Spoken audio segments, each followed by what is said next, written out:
I buried the woman who raised me on a cold Tuesday morning in Tulsa. She wasn't just my grandmother. She was the only real parent I ever had.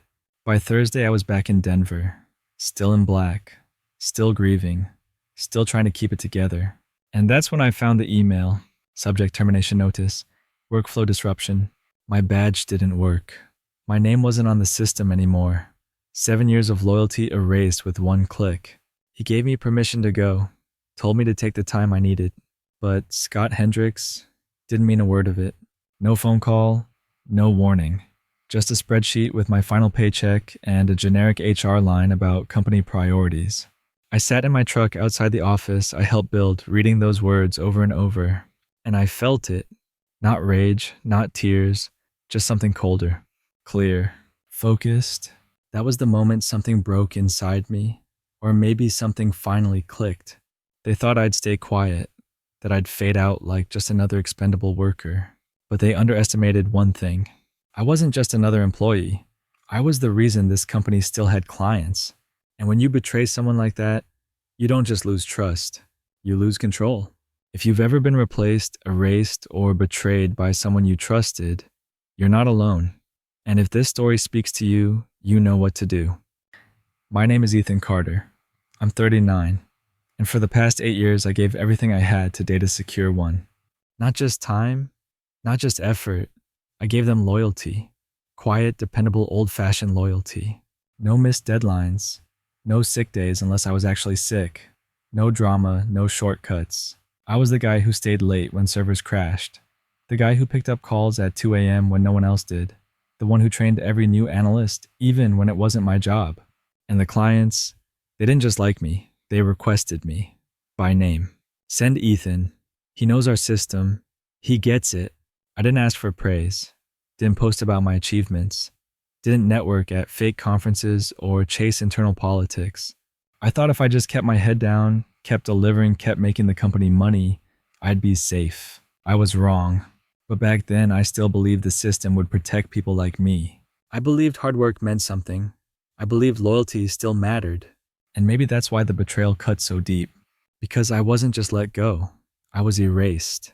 Like none of it ever happened. She passed on a Sunday, quiet, in her sleep. Her name was Lucille Carter, but I just called her Grandma. She raised me after my parents died in a car crash when I was 12. She was the only family I had left, the only person who never gave up on me. So when she died, I didn't hesitate. I emailed my supervisor the same hour. My grandmother just passed. I'll need 4 days to attend the funeral. He replied 5 minutes later, fine, just don't drag it out. Henderson audits next week. No sorry for your loss. No take care. Just a cold reminder of a deadline. That should have been the first red flag, but I ignored it because I still believed in being professional. I packed flew to Tulsa, buried the only parent I ever truly had, stood by her grave with wind in my face and dirt on my shoes, and promised her I'd make her proud. I didn't cry much, not at the church, not at the cemetery, because part of me was already focused on getting back to work, back to being useful. I thought I was doing the right thing, being responsible. But when I got back to Denver, they showed me exactly how much that meant to them. I landed in Denver Wednesday night, didn't even unpack, set my alarm for 6 a.m., pressed my shirt, polished my shoes, because that's what you do when you're still trying to matter. Thursday morning, office lobby, same elevator, same floor. I walked up to the door, but my badge didn't work. At first I thought it was a glitch. Happens sometimes after time off. So I checked my phone, opened my work email, and there it was.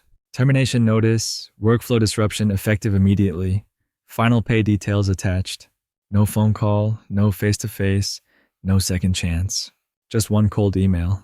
I stood there, holding my phone, in the building I gave 8 years of my life to, where I fixed broken systems, where I trained half the team, where I worked through weekends and illness and heartbreak. And now I didn't even have a desk. The worst part, they didn't even try to hide it. No meeting, no explanation, just silence, as if I was never there. That's when I realized this wasn't about policy. This wasn't about the audit. This was personal, and someone had been planning it for a long time. I sat in my truck, same parking space I used for 8 straight years. My hands were still on the steering wheel. Like maybe if I didn't move, this wouldn't be real. Inside that building, I built things that mattered. I rewrote half the codebase after a government audit failed. I rebuilt the disaster recovery system in a single weekend. I kept this company running when no one else even understood how. I trained junior analysts, wrote their documentation, cleaned up their mistakes without ever taking credit, and they erased me with one email. Like a miscalculated cell on a spreadsheet. No exit interview, no thank you, not even a damn handshake. Just workflow disruption. Like I was some defective cog that stopped spinning for too long. 8 years of loyalty, and I didn't even get a hallway whisper. My name was already gone from the staff directory. It hit me harder than I expected. Not because I needed the job, but because I believed I mattered. I believed I had earned some respect, some dignity, at least a conversation. But instead, they shut the door before I could even knock. That's when the pain started to change. It stopped feeling like grief and started to feel like a plan. It didn't hit me all at once, but looking back, the signs were there. Scott Hendricks, my direct supervisor for the past 3 years. He didn't come from tech. He came from corporate. Big titles, bigger presentations, small results. He loved meetings, loved emails, loved making noise and taking credit. I used to laugh it off. Said to myself, let him play the game. I'll just do the work. But things started shifting a few months ago. He began joining my client calls uninvited, claimed it was for oversight. Then he told me all client communications had to go through him. Standard protocol, he said. Helps streamline accountability. But it didn't feel like protocol. It felt like surveillance. One day I caught him in the server room with a USB stick plugged into my terminal. He said he was backing up logs. I didn't press. I should have. Then there was the lunch meeting he forgot to invite me to, with Stark Federal's compliance director, a client I'd worked with for 5 years. That week my access to their project folder was restricted. IT said it was a security update, but I knew better. He wasn't just monitoring me. He was positioning himself, lining up the shot long before he pulled the trigger. And I gave him the bullets. 3 days after I got fired, my phone rang. Unknown number. Washington area code. I almost didn't pick up, but something told me to answer. Ethan Carter. This is Marla Jennings from Stark Federal. Her voice was firm. Military background. Didn't waste words. We've been trying to reach you through Data Secure, but we keep getting bounced to someone named Scott. I said nothing. Let the silence carry what I couldn't say. He told us you were no longer with the company. No explanation. Another pause. We requested you for Q4 compliance, and now no one can answer our technical questions. It's concerning. That word hit deep, not just because it confirmed my worth, but because it confirmed my suspicion. Scott didn't just fire me. He erased me, so he could step into my place. But there was one thing he didn't understand. Trust.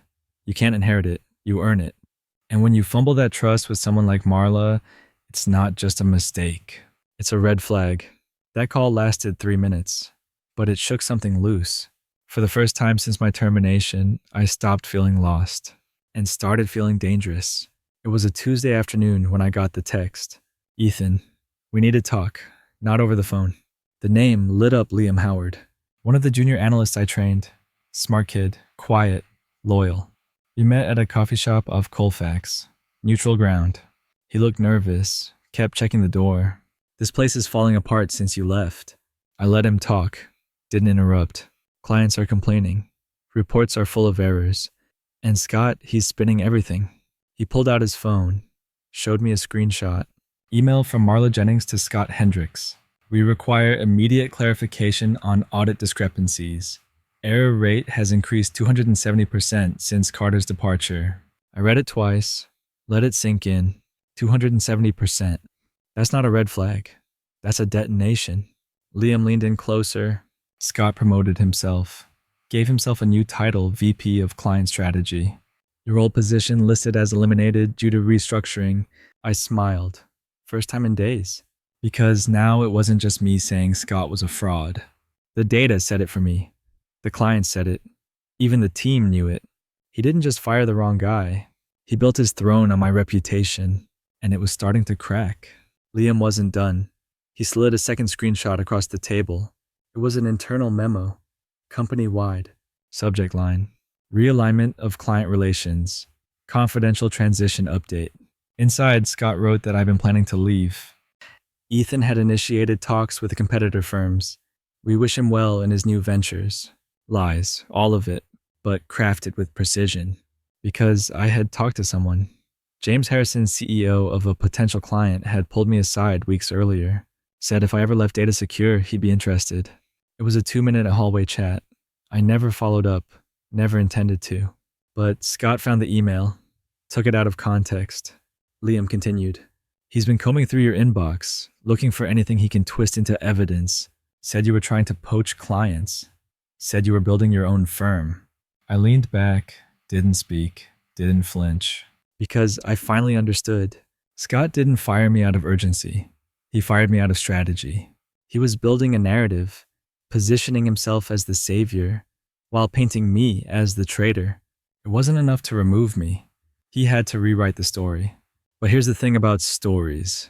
If you lie in them, they unravel. That night, I went home and reopened an old business card. Angela Romero, employment attorney. We met at a cybersecurity conference last year. She gave a talk about wrongful termination and the power of digital evidence. Back then, I kept her card out of curiosity. Now, I kept it like a weapon. I called. She picked up on the third ring. Angela Romero speaking. Angela, it's Ethan Carter from the Denver Summit. Of course. You're the compliance guy from Data Secure, right? Not anymore.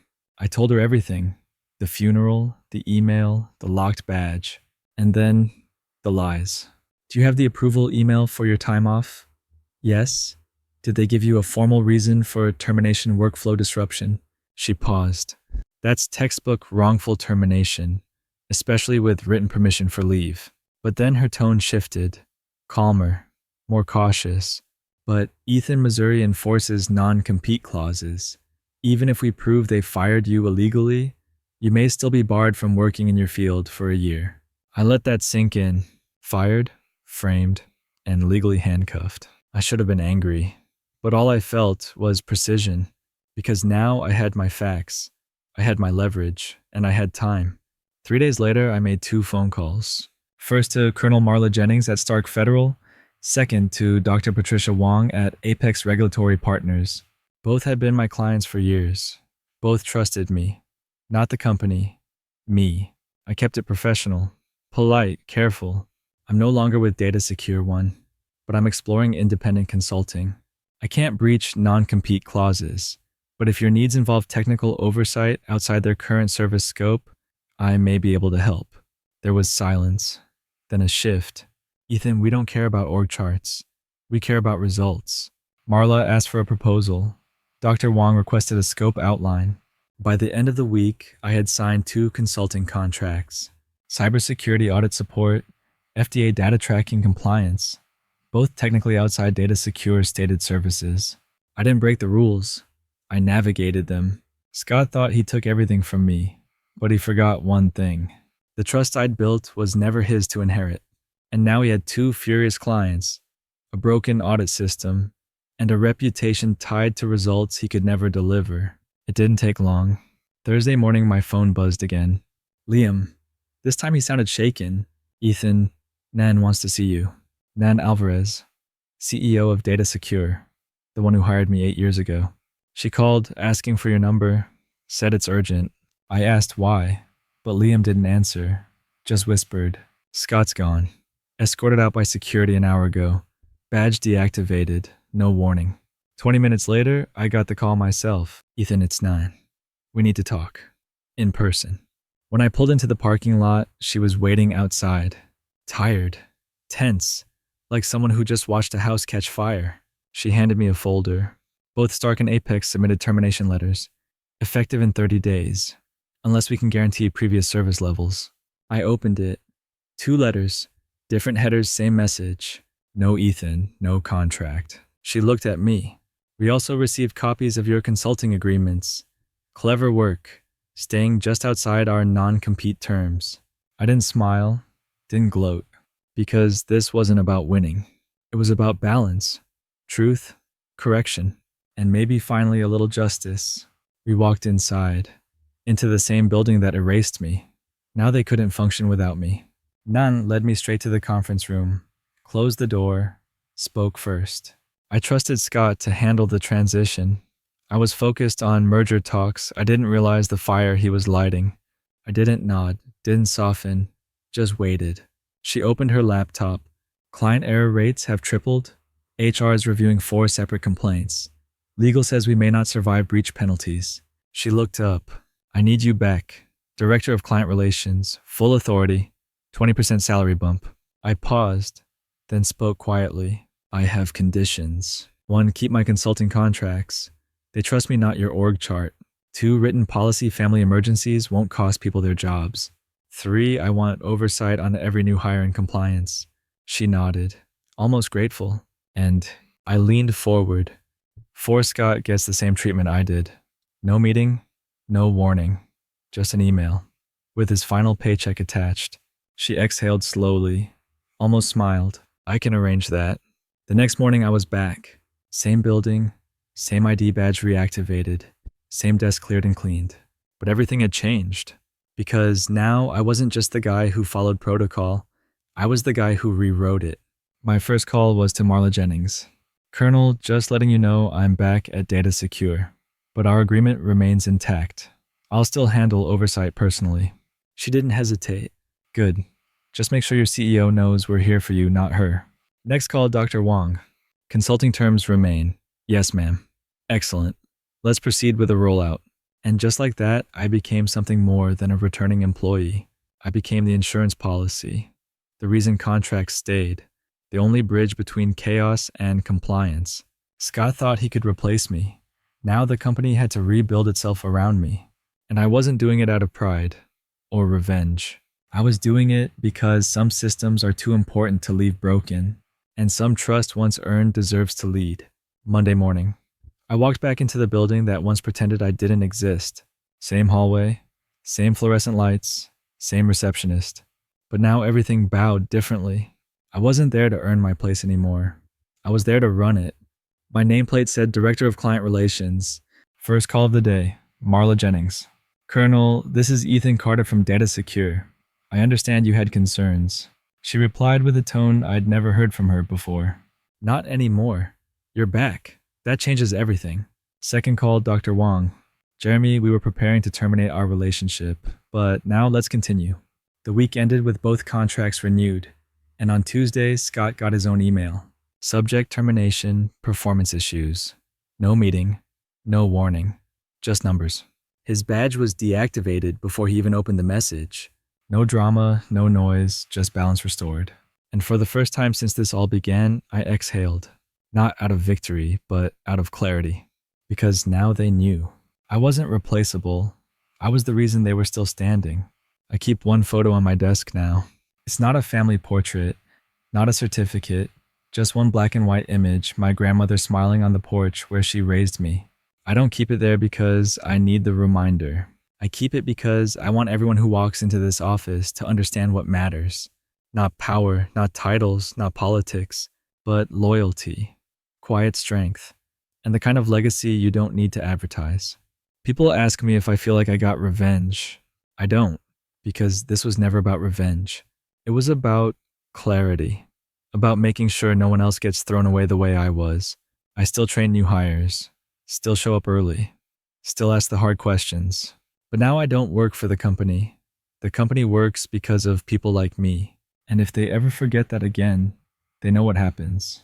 Have you ever been replaced, erased, or underestimated by someone who thought they could do your job better than you? Tell me below. Someone out there might need to hear it. And if stories like this resonate with you, real stories of quiet power and earned justice, you know what to do.